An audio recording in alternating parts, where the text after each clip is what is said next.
Welcome back to Let's Talk Racism Ireland. Guys, very, very simple today. I'm your host, Harrison Paul. Very simple one today, guys. Tommy Robinson has been sentenced to 18 months in jail. I have to admit there are certain things going on in this current day that are giving me a little glimpse of hope. I think even it was Martin Luther's son recently of late, MLK Jr., said that Kamala was, what did he say? It was the realization of the dream, and somewhat we are moving towards the realization of the dream. And I really love that statement because it was like, listen, certain times we see things that are like a glimmer, and we shouldn't get too excited that it is actually it happening, but it's almost moving towards that realization that, what it actually meant, what the dream actually meant when Martin Luther said that, when his father said that. So I will say, seeing Tommy Robinson going to jail for this feels like it only would have happened in a world where we have infiltrated the system in the gravity of which we've done so into this current day and age. And a different time, Tommy Robinson is praised and worshipped. And although there are Tommy Robinsons like Donald Trump being praised and worshipped, it's funny because Donald Trump knows that he even has to pull the wool over black eyes at times in order to accomplish that, which also is a sign to how much we have. I won't even take credit for that. How much our ancestors pushed things forward to a degree where the likes of Donald Trump feel the need to, I want to say, blur the lines at times in order to, get the support of black people and pull the wool over black people's eyes. But, my brothers and sisters, we're going to talk about Tommy Robinson today and how he was arrested. And I was very happy with this. It was a good moment. Keir Starmer has been arresting people for, inciting violence when the riots happened and passing misinformation. And it is nice to know that we have infiltrated the system to a degree. We still have work to do. It's not me saying, look, racism is down, everything's dead. No. It is just acknowledging the work that our ancestors and even the ones of today have pushed us to this place. It is something to be recognized. And with that being said, it was Kemi Badenoch who came to my attention during this, season of, during this news. It was Kemi Badenoch who came to my mind. Sorry there, my mind is in two different places because I don't know whether to start on the fact that Kemi Badenoch actually struggled to denounce Tommy Robinson. An MP is struggling to denounce this hooligan, or that's probably not as worse as when Nigel Farage cited, what's his name? The guy, the misogynist. Can't even remember his name. Goodness me, Andrew something. Can't remember his name. The misogynist, Andrew. Oh, goodness, his name has actually slipped my mind, which is funny. But he cited him as a source for his information as to why he was passing on information that he I know it's not coming. It's not coming, honestly. Okay, but look, it can't be worse than that anyways. It cannot be worse than Nigel Farage citing him as proof of evidence. But what I want to say here is where I'm stuck is that Kemi Badenoch came out in defense of Tommy Robinson. For me, this was pathetic. But what made it all the more pathetic was I had just watched her reaction weeks before when she identified Chris Kaba as a criminal. And she more or less celebrated his death. So I just first of all want to lay the foundation, and I want to show you how easily she was able to celebrate Chris Kaba's death. And just let's start off with this. Time to crystallise your minds, but what I wanted to do tonight was to try to put to you some of the biggest news stories of the week so far. Okay. So we can get a picture of, if you were in opposition, what would Kemi Badenoch be saying about this stuff? Okay. Right? So, look, the biggest story of the week has been the Chris Kaba story, I think. This police officer is found not guilty of murder. Do you think that the police have to do more to prove that they are not institutionally racist? And was the BBC right to say that the verdict traumatised the black community? So I do not believe in the use of this phrase, the black community. There are many different people who are black, who have different views, different experiences, different ancestry. The idea that we're all, in a club somewhere making decisions together, all think the same and believe the same thing, vote the same way, is nonsense. That's number one.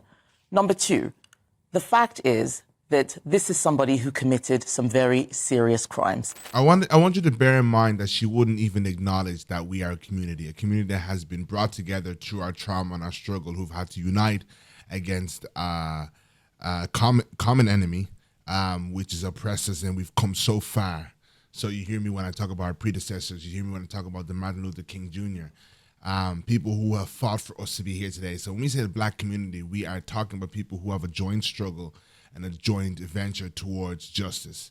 So her denouncing all of that work, that she can even sit there today without being killed or boxed out of the room, is her denying that our community had to gather together, that the other communities were not coming together with us. We were alone together when we were trying to. So I want you to put a pin in that and think about that for my next conversation I'm going to bring up on the same episode. That this is somebody who committed some very serious crimes. This belief that you can do things like that and you're still celebrated by others just because you share the color of their skin is completely wrong. It is not right. This was somebody who was a serious criminal, and I think the worst thing is that a police officer had to go through so much just for doing what was right. OK, so you would actually back Yvette Cooper's decision now to give anonymity to police officers in future if they're... Yes, I would do. I would do. I think that the police today are doing a much harder job than they've ever had to do before. Endless people filming them on putting the videos on social media. You remember the incident in Manchester where it was clipped to look as if the police were the aggressors when actually they had been attacked first. We need to give them some space. Otherwise, no one is going to join the police. I believe in the police officers in this country. I believe in policing by consent. We do it very well. Let's not mix things up with the sorts of things that we've been seeing where people are celebrating a criminal and pretending that he was a victim. Celebrating a criminal and without taking into account people who were his victims. Celebrating a criminal who has, what she said, destroyed people's lives, so he deserved to die. Okay, now, Kemi, let's look at another criminal who also brought so much distraught to other people's lives, innocent people who were sitting in buildings, and buildings were being burned down as mothers were watching buildings coming into flames because of something that he incited. Let's watch how she watched her words about this man. Let's watch how she watched her words. Ladies and gentlemen. Well, he pleaded guilty, so that means that he felt that he had done something wrong. And once you plead guilty, then the court process takes over. I don't think that many young people support Tommy Robinson. I'm sure that there are some who do. But I think it is very important that young people understand that the justice system in this country is fair. And where people believe that it isn't, they should contact their local representatives, their members of parliament, so that we can do what we can to make it better. Lots of people do support Tommy Robinson. Do you think his activism is good for the UK? I'm sure lots of people support all sorts of people. We should look at what it is we're trying to achieve in society. And I believe that we want a society where there is a lot of social cohesion. It doesn't mean that there are, that there's perfection or that we are living in a utopia. But all that I try and do as a politician is bring people together. You look at some of the work I did as a minister on Inclusive Britain, making sure that people, whatever their ancestry and heritage, believe that they have a place in this country and love it rather than feel embarrassed about their history or don't have pride in their country. We want people to be patriotic and have pride. So if you guys watch that tape, throughout the tape, you're actually seeing how, I don't know if you guys have good discernment skills, but throughout the tape, I'm seeing someone who is in a very difficult question. You can see in her eyes, it's a question she didn't want. Whereas when she was on the Chris Kaba show on GB News, she seemed like a drooling from the mouth, an answer that she could not wait to give. And all this to say, guys, I was not going to sit down today to talk about Tommy Robinson and to talk about Kemi Badenoch in this manner, or it was something that's so obvious like this. What kept ringing in my mind, what really rushed me to sit down today, was to say, it frustrates me that people want to try and make me believe that Kemi Badenoch and Kamala Harris are two people who are under the same agenda. I'm saying it frustrates me that people are trying to make me believe that Kemi Badenoch and Kamala Harris are two individuals who have the same, more or less the same agenda. Kemi Badenoch has every intention to take us backward. Kemi Badenoch has every intention to take us backward. If every other black person goes back except for Kemi Badenoch, she has absolutely no worries about that. She won't lose a blink of sleep. Whereas Kemi Badenoch, Kamala Harris, is restricted to a system that is racist. So in certain areas where you're expecting a Kamala Harris, this is what I wanted to talk about today.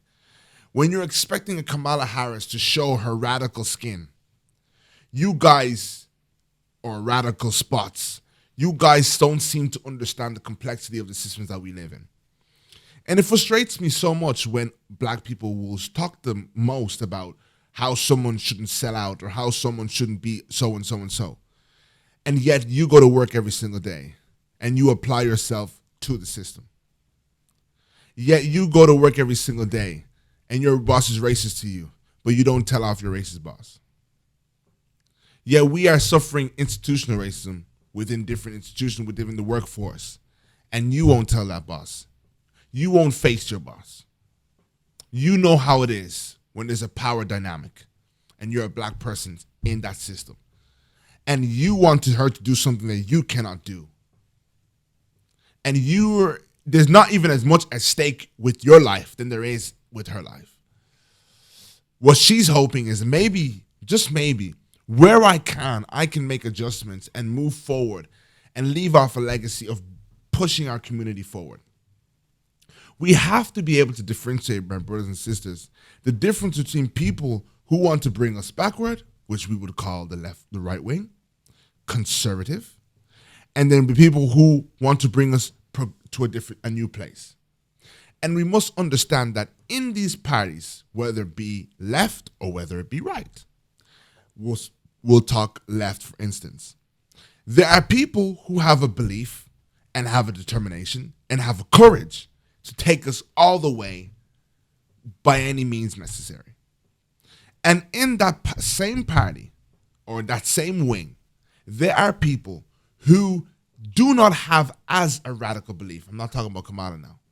I'm talking about the people I believe that restrict Kamala. I believe Kamala can sit with black people, have empathy with black mothers or black whatever, and feel like, oh goodness, I would love to give you everything. And my evidence of that is Kamala sat down before and plenty of times she said, I have to be present to everybody. And they asked her, what are you going to do for black community? I have to be present for everybody. And it's funny because it's like, in what world do you think a black woman can sit into presidency and say, when I go in, I'm going to be a black president for black people only. Basically, that's the nature of the message you want her to give. A president of an entire nation, and me as maybe a progressive or a liberal, I'm sitting there and, okay, I don't hate black people. I don't know much. I may have a gay best friend and a gay brother, and that's what makes me feel like I like to be on the left. And now that vote is the one if I'm Kamala, I'm looking for that vote. Now I'm going to chase him away, who's never really had a black friend, because I'm here looking like I'm a person who's just going to appeal to black voters. And it seems like that is what we want. So when she says stuff like, I'm going to be president for everybody and help everybody's needs, then you have black people sulking like, why aren't you giving us a message that you're going to be only our president when we are the minority? How does that make sense? So I feel like people take these American leaders, if you want to call them politicians, out of the context of where they are, out of the context of the world that we're in, out of the context of the system that we're living in. And I'm seeing people who work with the restraint. So now she is trying to appeal to somebody who is in the party. Now I'm going to go back to the example of the guy who was in the party, who's also middle left. doesn't like all the kerfuffle that comes with Donald Trump. It's really kind of progressive, but still has a lot of unlearning to do and not realizing how much racism he is embedded in. But guess what? He has a high post within what we call left wing. So Kamala also has to work and answer to people who are so-called left and liberal and whatever. And they maybe express that when it comes to the LGBT community, but still have slight racist things. I wish sometimes Kamala and all those likes Obama could come out and tell you all the people who are racist on the left wing and say, yeah, John, he thinks he's doing well, but he could be doing way better. But at the end of the day, I have to answer to John. I can't take the baton and run with it. I have to answer for it. And I love how we look at, people like MLK as some people now in hindsight is a wonderful man and great. At the time, a lot of people had negative things to say about Martin Luther King. I hope you know that. I hope you know that's why him and Malcolm X were beefing. I hope you know that he was actually somebody who was not this new martyred man who everyone knew did the right thing. A lot of black people felt like he was too soft. But right now you're living on a lot of the foundations that he laid down because he understood what? He understood he had to work with what was put in front of him. So I judge these people over who is taking us and inching us towards the direction we want to go. Who is moving us in the left direction, as we would call it in this political, language. And then you have someone here where every chance they have an opportunity to say a black person's a criminal, every chance. And it's funny because I've just seen a tape of late, and it is Lucy Leppy, who is actually, people are seriously campaigning for her to be let loose. I'm actually going to put this on the screen for you guys to see it. Check this out.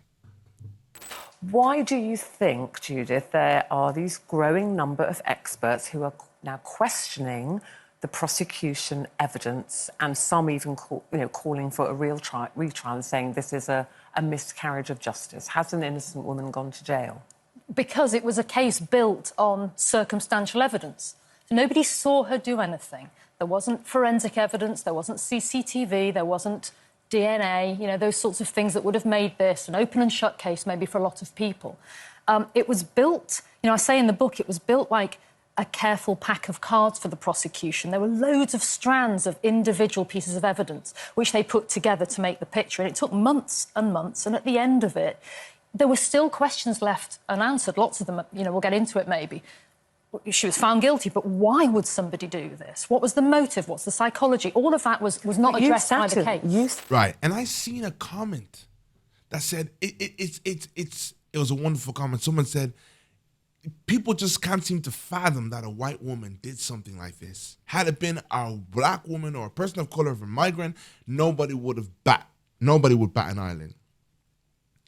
And we're living in a world where, whether a majority of people believe Lucy Leppy should rot or not, we're trying to bring balance to a world. If you get the fact that there even is people standing campaigning for Lucy Leppy, it still speaks so much. And I can bet you guys, once they know we've all forgotten about it, about 10, 20 years, you'll see they'll review it in about 10, 20 years and they'll let her go. I don't think she's going to rot there. I think about 20 years, once they know everyone's not emotional about it, a whole new generation's there, they'll just gently let them out. And in my next video, not today, I'm going to talk about the Menendez brothers, if they get out. I'm going to see if they get out. And if they do get out, it's going to be a very disappointing thing. Although I've watched the story and it's hard for me to kind of clamp down on my decision on what actually happened on that time. But we just saw Williams in Missouri, who was executed after evidence coming out to prove that he was not actually guilty. So we have a woman here who bathes and bathes in the concept and wants to join white people in this gaslighting that we do live in an imbalanced world. That and I'm so happy. I'm going to put Ben Shapiro. I'm going to quote Ben Shapiro on this up on the screen. Without regard to, for example, sexual orientation. But does that mean that hasn't played an effect in that story at all? I'm not going to. No, you'd be a fool to claim that, that again, past injustices have no effect on what's happened today. You heard it there, right from the camel's mouth. There are consequences to history. Now, Kemi has said, listen, guys, I will be the person that validates your gaslighting. Just use me. I don't mind. I want to be used. I'm so cowardly that I want to be used to gaslight. I want to be used as your validation to gaslight that history had consequences in today's society. And you want me to compare that to Kamala Harris, who has to go and face a big nation like America, who've had an alliance with Israel ever since God knows when. The Israelis are Americans. And that black woman, the first one, is going to be the one to go in and break the alliance? The country will crumble. How much Jews will pull away overnight? How much Jews will pull out their money? And then she will be labeled as the person who destroyed America. And what? You think your protests, your Palestine protests in college campuses are gonna be able to overshadow the negativity that America makes sure to impose on her for making such decisions? Oh, by the way, could she even make the decision as a vice president? Guys, I just think the comparison is you're just really showing your level of discernment. How you're saying, someone had sent me how, the House Negroes and somebody was talking about House Negroes, and they took a Malcolm X speech and they put, people like Tim Scott and Kamala in the same frame. It's like, really? Really? Is that discernment? Is that discernment? I know we are passionate for justice. I know we're passionate for justice. But the truth and the matter of fact is, it's either this or nothing. We've got to move gently. Not because it's compromising, because we won't move at all. Because we won't move at all. And this is why you have people like Kemi Badenoch who just say, if I can't beat them, I'm going to join them 100%. Because from the looks of it, I don't think this can ever move. If we think we're going to save the world from college campuses, I'm afraid to tell you, my brothers and sisters, there is some emotion that will come from that. But we have to make sure, and the only person is a good friend of mine who brings a good debate to me is a friend of mine called Dylan. And we discuss this all the time, and he believes in class struggle organizing, whereby you pertain to the needs of people who are basically the lower class, and as you pertain to their needs, you kind of win their ideology over after you've bribed them by, food and helping them. If people are struggling to feed their families, helping them. Now, why I don't believe that will work at the end of the day, although that would be a great idea if we could actually make that happen, and then make it happen, and then, of course, find someone who would be radical and put Kamala to shame in terms of like more brave, more radical. I would love that. But in my belief, unfortunately, I believe the system has too much of a grip on everybody's lives. Far too much a grip on everybody's lives. In terms of its quote unquote convenience, in order to keep up with that, meaning you would have to create systems that pay people monthly so they can feed their kids, and class struggle organizing, it just seems like if we think about the system, if we think about how you and I, we go to work and we don't have to think about it, but money goes there at the end of the month and we put our work in and we get money at the end of the month. There's so many concepts to this life, to this system, educational system, everything that's going on that the imperialists and the capitalists, whatever those guys are, they did quite well with this one. Because now we are bound by the system. Can't even take your kids out of school. You are bound by what they put there. This is the life that they gave us. So there, in my opinion, that's like in a perfect world type belief that magically that could happen. But as for now, the only things that I've seen work successfully is when we shake and move a system, and before you know it, an opening happens, and then we shake and move, and an opening happens, and we shake and move, and we're shifting to a place where Tommy Robinson, a far-right activist, has been jailed today for 18 months. When Emmett Tills was not even jailed. And remember, the killer of George Floyd is sitting in a jail cell. Years ago, Emmett Till's family went free. This is progress we have to understand. So I don't think a class struggle or organizing can fix that. You know, you can try and infiltrate from the outside. I understand that. But if a police officer that is bound by the law kills, and we've not done anything to infiltrate that system, and we've not, infiltrated it, and he goes free, and then that sets a tempo for just you can do whatever, and we're taken back to where we were before. That's why Trump wants to come in and put immunity. So there are so many different aspects to even when you're in the workplace. Men and women who are working today, who get, racially abused or discriminated or anything, at least they know there is these acts and, discrimination act and all these kind of things in the system that can actually back them. Our forefathers, grandparents didn't have these, insurances. But where did it come? Us infiltrating the system. So how do we protect people in the system today? And now this is not me saying how is Kamala gonna do that. I'm not really hooked up on how Kamala can do that. Sounds strange, sounds immature. I'm more so seeing us moving in this direction, where top spaces only belong to white men, only belong to Donald Trump, only belong to the people who oppress us. And now we just have to trust that, hey, guess what? I'm no longer going to do you like my grandfather did. Please believe me.